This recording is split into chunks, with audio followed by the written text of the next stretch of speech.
जो एक्टर एक टाइम पर हम सबको अपनी फिल्मों से हंसाता था, आज वो एक्टर खुद तिहाड़ जेल में रो रहा है। वे इस समय दिल्ली की तिहाड़ जेल में बंद है। एक्टर को दिल्ली हाईकोर्ट द्वारा उनकी दोष सिद्धि के संबंध में समय सीमा बढ़ाने से इनकार करने के बाद आत्मसमर्पण करना पड़ा। तो यहाँ पर सवाल ये उठता है कि आखिर राजपाल यादव ने ऐसा कौन सा क्राइम किया जिसकी वजह से उन्हें तिहाड़ जेल जाना पड़ा, क्योंकि जो राजपाल यादव है वह बॉलीवुड के one of the best comedy actor हैं। तो ऐसे में सवाल ये उठता है कि आखिर राजपाल यादव के साथ ऐसा क्या घटित हुआ जिसकी वजह से राजपाल यादव को तिहाड़ जैसी जेल में जाना पड़ा।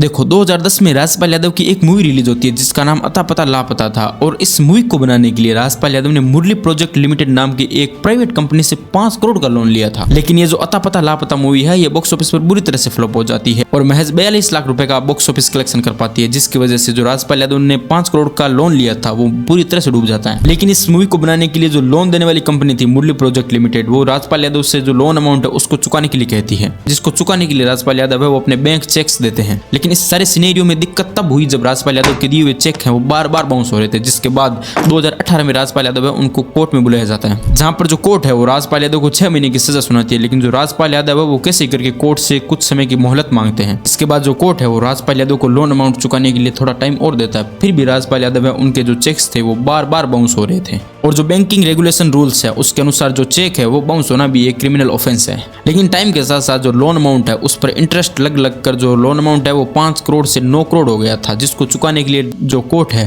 राजपाल यादव को काफी टाइम देता है, फिर भी राजपाल यादव है वो लोन अमाउंट नहीं चुका पाते। इन सारे इंसिडेंट के बाद जो राजपाल यादव और कंपनी है उनके बीच किसी भी तरीके का कोई नेगोशिएशन है वो नहीं बैठता, जिसके बाद 5 फरवरी 2026 को राजपाल यादव है वो तिहाड़ जेल में यह कहकर सरेंडर कर देते हैं कि मेरे पास लोन अमाउंट है उसको चुकाने के लिए पैसे नहीं है और इंडस्ट्री में मेरा कोई भी ऐसा दोस्त नहीं है जो मेरी हेल्प करे। तो यहाँ पर सवाल ये उठता है कि जब हम राजपाल यादव की नेटवर्थ इंटरनेट पर चेक करते हैं तो उनकी नेटवर्थ है वो लगभग 80 करोड़ रुपए बताती है। तो फिर 80 करोड़ की नेटवर्थ वाला बंदा है वो महज 9 करोड़ का लोन है वो नहीं चुका सकता, या फिर जो लोन अमाउंट है उसको चुकाना ही नहीं चाहते थे।